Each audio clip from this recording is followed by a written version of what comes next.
Jiddu Krishnamurti is regarded as the greatest philosophical and spiritual figures of the 20th century.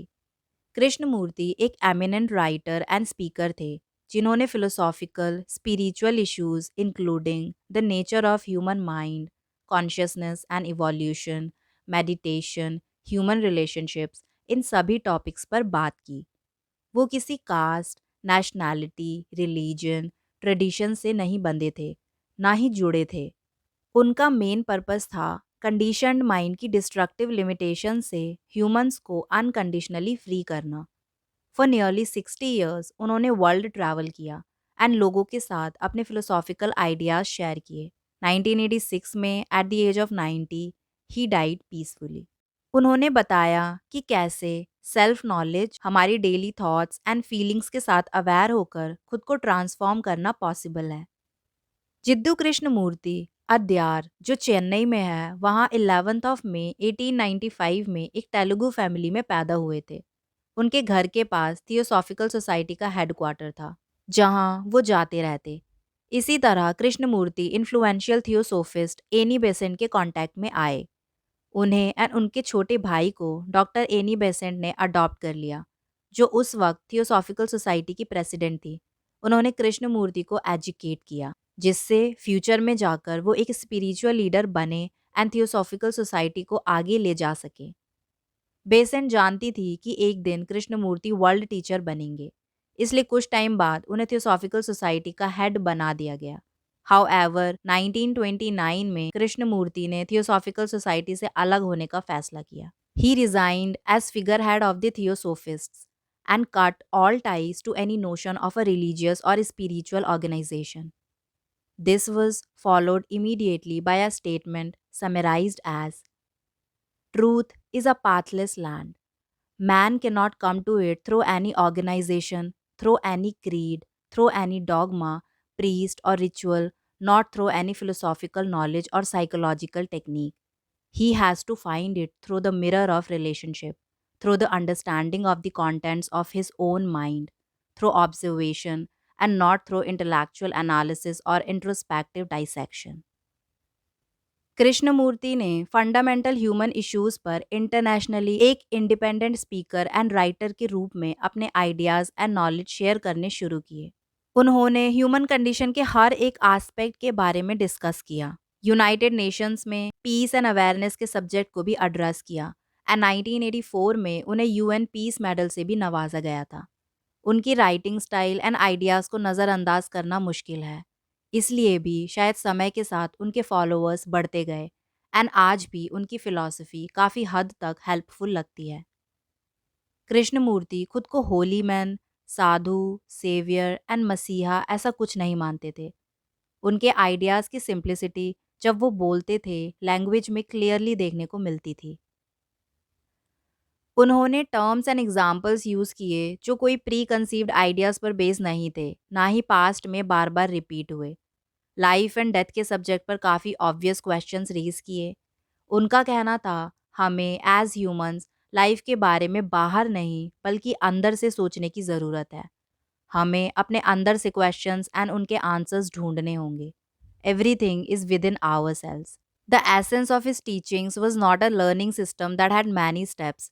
एक idea था कि just start anywhere and eventually reach the same place within you through life. Krishnamurti ने school या cult जैसा कुछ offer नहीं किया। He only talked about life. उनका मानना था life itself is God and every action manifested itself with God. Although उनकी टीचिंग्स काफ़ी लोगों को अनआंसर्ड क्वेश्चंस के साथ छोड़ती हैं, बट जैसा कि उन्होंने हमेशा कहा truth was a pathless land. वो कहते थे हमें लाइफ में ट्रस्ट करना सीखना होगा क्योंकि हमारे मोस्टली ट्रबल्स, प्रॉब्लम्स लाइफ में जो डर होते हैं उनसे आते हैं। एंड अगर हमने लाइफ से डरने की बजाय उस पर भरोसा करना सीख लिया तो ये हमें कभी बिट्रे नहीं करेगी। Contemporary thought may have a lot to learn by a scientific study of mind and consciousness from the perspective of Krishnamurti. On self-knowledge. According to Krishnamurti हम किसी भी चीज़ को ठीक से तब समझ सकते हैं जब उसे without condemnation, justification and identification के देखते हैं। ये जानना कि कोई चीज़ एक सर्टेन कंडीशन में है, सर्टेन स्टेज में है, वो ऑलरेडी लिबरेशन है। बट मोस्टली एक इंसान जो अपनी कंडीशन, अपने स्ट्रगल से अवेयर नहीं होता, वो ऐसा बनने की कोशिश करता है जो वो नहीं है, जिससे एक हैबिट क्रिएट होती है। सो अगर हम किसी चीज़ को या सिचुएशन को वो जैसे है वैसे ही बिना कोई फॉल्स इंटरप्रिटेशन दिए एग्जामिन करना चाहते हैं, उससे अवेयर होना चाहते हैं, इन दैट केस कृष्णमूर्ति कहते हैं एक extraordinary quick sharp mind flexible heart की ज़रूरत होगी, क्योंकि जो भी हमारे सामने है इट इज़ मूविंग कॉन्स्टेंटली, इसमें कॉन्स्टेंट ट्रांसफॉर्मेशंस हो रहे हैं। एंड अगर माइंड सर्टेन बिलीव्स नॉलेज से बंधा हुआ है तब वो आगे नहीं बढ़ सकता, ना ही चीज़ों को वो जैसी हैं वैसे समझ सकता है। This world is full of chaos. He asks, how do you respond to this extraordinary chaos, this confusion, this uncertainty of existence? Well, इसका आंसर है just be aware of it. वो कहते हैं हमें अपने अंदर की थॉट्स को फॉलो करना होगा जो एक्टिव हैं, उन पर नज़र रखनी होगी, पर हम बस उसे दूर से देखने के आदी हो चुके हैं, जैसे हम टीवी देखते हैं वैसे ही। We are merely the outsiders looking on. हम अपनी क्रिएटिव कैपेसिटी खो चुके हैं, एंड अगर ऐसे ही चलता रहा तो हम इस होल डिस्कोर्स का सिग्निफिकेंस लूज कर देंगे। सो अकॉर्डिंग टू कृष्णमूर्ति हमें जो करने की ज़रूरत है वो एक दूसरे की थॉट्स को समझना होगा, to pursue as far as we can, as profoundly we can, and हमारी फीलिंग्स के रिस्पॉन्सेज, सफरिंग के रिस्पॉन्स को समझना होगा, ढूंढना होगा कि वो क्या है, किसी और के वर्ड्स में नहीं बल्कि how you yourself respond. और ये सब अवेयरनेस के साथ ही पॉसिबल है। What we are with our friends, with our family, with our bosses and so on, यही सब मिलकर सोसाइटी क्रिएट होती है। Society by itself is non existence. Society का मतलब है what you and I in our relationship have created. मतलब हमारे इनवर्ड साइकोलॉजिकल स्टेट्स का आउटवर्ड प्रोजेक्शन ही होता है जो एक सोसाइटी क्रिएट करता है। सो अकॉर्डिंग टू कृष्णमूर्ति, अगर हम खुद को ठीक से नहीं समझेंगे, सिर्फ बाहरी चीज़ों को बदलने की कोशिश में लगे रहेंगे जो इवेंचुअली हमारा इनर प्रोजेक्शन ही है, देन इसका कोई सिग्निफिकेंस नहीं है, कोई फ़ायदा नहीं है। एज एन इंडिविजुअल जब हम अपने अंदर के केओस को सुलझाने के केपेबल होंगे तभी बाहर कुछ अच्छा क्रिएट कर सकते हैं, जिससे एक अच्छी सोसाइटी बन सके। सो क्या ये ऑब्वियस फैक्ट नहीं कि हमारा एक दूसरे के साथ, लोगों के साथ रिलेशनशिप सोसाइटी क्रिएट करती है, एंड खुद को रेडिकली ट्रांसफॉर्म किए बिना there can be no transformation of the essential function of society.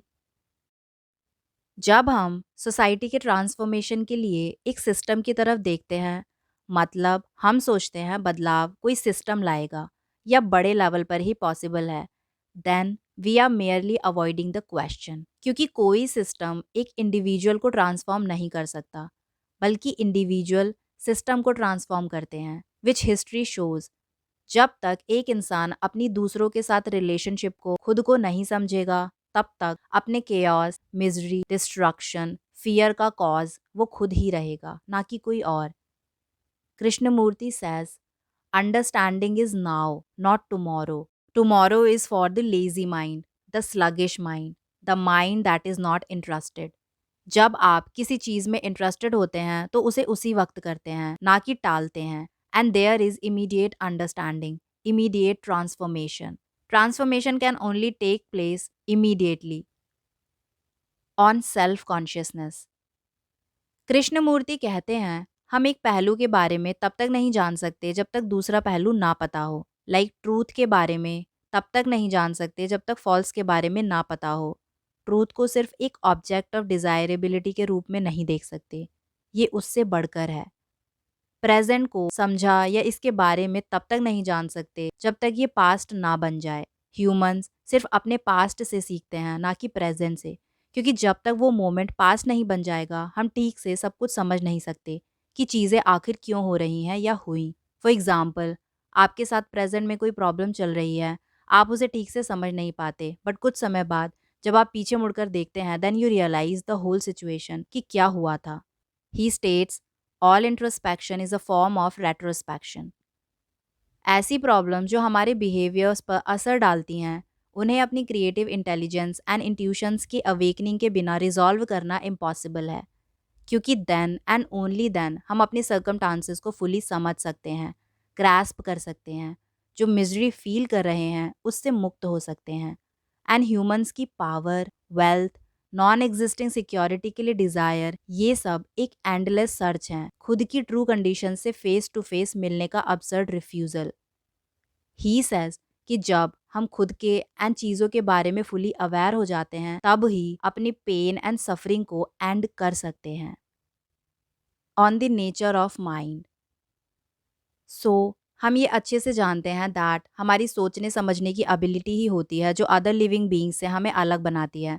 But at the same time unfortunately यही मेन रीज़न भी है कि we consider ourselves higher in the order of nature. And ये power समय के साथ use and abused होती रही है। According to Krishnamurti, our mind is misinterpreted and हमें इसे डिफरेंटली यूज करना सीखना होगा। सिर्फ सेल्फ प्रोटेक्शन या सेल्फ एक्सपेंशन के लिए नहीं, बल्कि उससे बढ़कर। मतलब अब हम सिर्फ प्रिमिटिव ह्यूमंस नहीं रहे हैं, हमें सर्वाइवल इंस्टिंक्ट से बढ़कर हायर अवेयरनेस को अचीव करना होगा। This world is full of chaos and as human beings हमें ये समझने की ज़रूरत है दैट हम भी इस केओस का पार्ट हैं, the cause and the effect. He says हमारी अनकॉन्शियस को कॉन्शियस में लाना इंटेलिजेंस का फर्स्ट फ्रूट है। एंड ये पूरा प्रोसेस ही अवेयरनेस को ओपन करता है एंड हमें अवेयर बनाता है। The religious mind. Krishnamurti says हम मोस्टली रिलीजन को पास कंडीशनिंग और फियर की वजह से ब्लाइंडली फॉलो करते हैं, राइट? हम क्वेश्चन करने की कोशिश नहीं करते कि क्या बिलीव करना चाहिए और क्या नहीं, क्योंकि हम क्वेश्चन करने से डरते हैं। एंड इस सब के लिए रिस्पॉन्सिबल कौन है? हमारे एल्डर्स, सोसाइटी, जो हमें चीज़ों पर बिना क्वेश्चन किए बिलीव करना सिखाते हैं। What we are doing out of fear और so called believe must be question. वो कहते हैं कि एक true religious mind fear, blind faith and contradiction से फ्री होता है। उसे किसी चीज़ का डर नहीं होता। हर रिलीजन में जो भी बिलीव्स हजारों सालों से फॉलो होते आ रहे हैं उन पर क्वेश्चंस होने चाहिए। जस्ट ब्लाइंडली फॉलो करना अब्सर्ड लगता है। एक फ्री माइंड की अप्रोच साइंटिफिक एंड इन्वेस्टिगेटिव होनी चाहिए, नॉट बाउंड बाय समथिंग और compelled. According to him, religious matters humans को इरेशनल, इनसेन बनाते हैं and all these build the walls of our conditioning. Feeling and the human mind. According to Krishnamurti, feelings mind का एक part होती हैं। Mind desire, love, jealousy, emotions, ये सब include करता है। ये contrary beliefs, double minds and जो भी कुछ हम समझते हैं या फील करते हैं वो सब भी इंक्लूड करता है। जो डिफरेंट है वो इसका manifestation and intensity. Problem right और रॉन्ग फील करने के बारे में नहीं है, क्योंकि ह्यूमंस हमेशा कुछ ना कुछ फील करेंगे ही। जो बदलने की ज़रूरत है वो हमारा ढेर सारी चीज़ों को पाने की डिज़ायर, ग्रीड। हर इंसान लाइफ में अच्छी चीज़ें, प्लेजर चाहता है, साथ ही साथ सेटिस्फाइड एंड पीसफुल फील करना चाहता है। But to have both is not possible. He states एक real mind ambition and acquisitions के बारे में चिंता नहीं करता। प्लेजर पाना आसान है, बट इसके साथ डिफ़िकल्टीज हमेशा आएंगी। बट हम प्लेजर बिना डिफ़िकल्टी के चाहते हैं। जब माइंड टोटलिटी, फुलनेस में रहने के केपेबल होता है तब डिफ़िकल्टी, पेन, रिमोर्स की कोई मीनिंग नहीं होती, ना ही उसका कोई असर पड़ता है। लिविंग इन टोटलिटी से मतलब है लाइफ को आइडियाज़ की फॉर्म में नहीं, बल्कि सीरीज ऑफ आइडियाज़ की फॉर्म में देखना।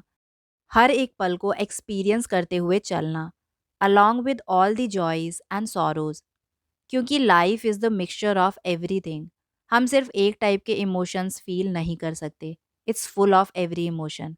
जितना कम अपने अंदर हम लाइफ के इन मोमेंट्स को डिवाइड करेंगे, उतना ज़्यादा लाइफ की टोटलिटी, फुलनेस को एक्सपीरियंस कर सकते हैं। The free mind. Krishnamurti states कि हमारा हर एक लाइफ एक्सपीरियंस माइंड पे डीपली इम्प्रिंट होता है, जिसकी स्ट्रेंथ प्लेजर एंड पेन की फॉर्म में वेरी करती है। एंड लेटर ऑन उसका असर लाइफ में धीरे धीरे दिखने लगता है। ये फ्रॉइड की थ्योरी जैसा साउंड करता है, जिसमें उन्होंने कहा था कि इंसान के बचपन के एक्सपीरियंसेस उसकी अडल्ट लाइफ को फॉर्म करते हैं। But it's more than that. Krishnamurti आगे ले जाते हैं एंड बताते हैं हमारा हर पॉजिटिव एंड नेगेटिव एक्शन आगे चलकर एक हैबिट फॉर्म करता है एंड फ्री माइंड को ग्रो होने से रोकता है।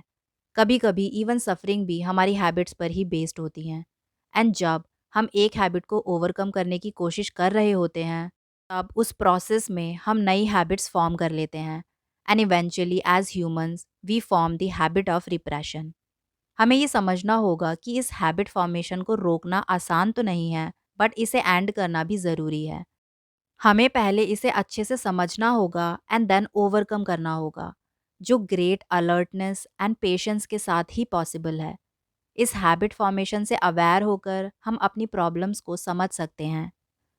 एक फ्री माइंड का पर्पस है पेशेंस एंड अलर्टनेस के साथ खुद के अंदर झांकना। ऐसा करके हम खुद को लिमिटेड थॉट्स जो हमें कैद करती हैं उनसे फ्री कर सकते हैं। जब हम इन कंट्रोल्ड थॉट्स की केज को ब्रेक कर देते हैं, तब फ्रीडम पा लेते हैं। वो सभी पेनफुल एक्सपीरियंसेस जिसने पास्ट में हमारे ऊपर स्कार्स छोड़े थे, उनसे आज़ाद हो सकते हैं। Awareness of the self is an essentiality for a free mind. We have always looked at our past and troubled ourselves, but it is important that we dwell inwards and free ourselves from our own ridicule and guilt. We must do this to avoid repression and self blame. Consciousness and Krishnamurti. Krishnamurti मानते थे जब एक इंसान अपनी conditioning से aware हो जाता है, तब वो एंटायर कॉन्शियसनेस को समझने लगता है। कॉन्शियसनेस वो टोटल फील्ड है जहाँ थॉट्स, रिलेशनशिप्स, फीलिंग्स ये सब एग्जिस्ट करते हैं। हमारे सारे motives, emotions, desires, pleasures, fears, aspirations, longings, hopes, sorrows, joys, inspirations, ये सभी इस फील्ड के अंदर आते हैं। कॉन्शियसनेस को दो पार्ट्स में डिवाइड कर सकते हैं, the upper level and the lower level. सभी daily thoughts, feelings and activities surface पर होती हैं एंड उसके नीचे सबकॉन्शियस एग्जिस्ट करती है, जिससे हम फेमिलियर नहीं हैं, जो खुद को certain imitations, intuitions and dreams के थ्रू ओकेजनली एक्सप्रेस करती रहती है। एक छोटा सा कॉर्नर होता है जिससे हम ऑक्यूपाइड रहते हैं, वो है कॉन्शियसनेस, जो हमारी मोस्टली लाइफ है। एंड रेस्ट, जिसे हम सबकॉन्शियस कहते हैं, वहाँ जाने का रास्ता मुश्किल है। इसलिए मोस्ट ऑफ द टाइम हम उससे अनअवेयर रहते हैं। The subconscious does exist and ये भी कॉन्शियस की ही तरह नैरो, एंग्शियस एंड कंडीशनड होती है। जब एक इंसान कॉन्शियसनेस की फुलनेस से अवेयर होता है, तब वो फुल अटेंशन के साथ फंक्शन करने लगता है। इस टाइप की स्टेट में यूजुअली कोई फ्रिक्शन नहीं होता। लाइफ में फ्रिक्शन तब अराइज होता है जब इंसान अपनी कॉन्शियसनेस को डिवाइड करने की कोशिश करता है। हम अपनी लाइफ फ्रेगमेंट्स में जीते हैं। जैसे ऑफिस में आप अलग इंसान होते हैं, फ्रेंड्स के साथ कोई और होते हैं एंड घर में बिल्कुल ही अलग होते हैं। कृष्णमूर्ति कहते हैं एक माइंड जो फ्रेगमेंटेड है वो फुल कॉन्शियसनेस के साथ कभी अवेयर नहीं हो सकता। माइंड को लेयर बाय लेयर पहले अनकवर करना होगा एंड उन फ्रेगमेंट्स को समझना होगा, तभी फुल कॉन्शियसनेस अचीव की जा सकती है। One must uncover the mind layer by layer to achieve complete growth. ये एक प्रोसेस है जो समय ले सकता है, मे बी वीक्स, मंथ्स और इवन ईयर्स। मोस्ट ऑफ्टन हम सिर्फ अपनी प्रॉब्लम्स, आइडियाज़ इन सब पर ही ज़्यादा कॉन्सेंट्रेट रहते हैं। वर्बली हम सुपरफिशियल होते हैं most of the times. What lies beyond can't be put into words. At the same time उस बारे में अवेयर होना भी ज़रूरी है। Awareness about how we walk, how we speak, how we talk and how we think is necessary. इसी awareness के साथ हम उस कॉन्शियसनेस के बारे में जान सकते हैं जिसमें कोई टाइम एंड कॉन्फ्लिक्ट नहीं है। Once we change ourselves, we can change society and the world in which we find ourselves. Krishnamurti कहते हैं हमारे खुद की अंडरस्टैंडिंग ही ट्रू विजडम की शुरुआत है। Freedom and awareness. फ्रीडम होता है हमारी डेली एग्जिस्टेंस एंड एक्टिविटी की चॉइसलेस अवेयरनेस। कृष्णमूर्ति के लिए अवेयर होने का मतलब ये नहीं कि लाइफ पर गिव अप करके इंटरनल ट्रूथ की तलाश में निकल पड़ो, बल्कि इसका मतलब है टू लिव पीसफुली एंड जो लाइफ आप जी रहे हैं उसकी एंड जो रिलेशंस फैमिली एंड फ्रेंड्स के साथ हैं उन सब की full understanding. Live your life the right way, do what you have to and be a good human being, and maybe that will lead to the final freedom. Although Krishnamurti का work सिर्फ यहीं तक सीमित नहीं है, he has a lot to add to the general philosophy of consciousness and mind. उन्होंने अपनी पूरी life as an investigator, life के फंडामेंटल इश्यूज, सभी अजम्पशंस पर क्वेश्चंस उठाने एंड अपने लिसनर्स को भी सेम करने के लिए एनकरेज करने में डेडिकेट कर दी। कृष्णमूर्ति का वर्क इनॉर्मस है। उन्होंने ऑलमोस्ट लाइफ के 60 इयर्स अपनी फिलोसॉफिकल टीचिंग्स को वर्ल्ड वाइड स्प्रेड किया। उनकी टॉक्स एंड डायलॉग्स को कंपाइल करके मोर देन 60 बुक्स पब्लिश की गई हैं एंड इसे कई लैंग्वेजेस में भी ट्रांसलेट किया गया है। उनका work and writings simple and elegant लगते हैं, but at the same time उनके कॉन्सेप्ट्स को समझने के लिए हमें काफ़ी डीप में सोचना पड़ सकता है। माइंड एंड कॉन्शियसनेस की फ़िलॉसफ़ी के बारे में जानने के लिए रीडर्स एंड रिसर्चर्स के लिए कृष्णमूर्ति का वर्क स्टडी करना इसेंशियल है एंड उनकी टीचिंग्स काफ़ी हद तक हमें भी चीज़ों के बारे में क्वेश्चंस उठाने पर मजबूर करती हैं। Well, this is the end. आप कृष्णमूर्ति की फ़िलॉसफ़ी के बारे में क्या सोचते हैं? अपने व्यूज़ हमें कमेंट सेक्शन में बता सकते हैं। अगर वीडियो अच्छा लगा हो तो लाइक एंड शेयर ज़रूर करें एंड फ्यूचर में आने वाली वीडियोज़ के साथ अपडेट रहने के लिए channel subscribe and bell icon press करना ना भूलें। Thank you so much for watching.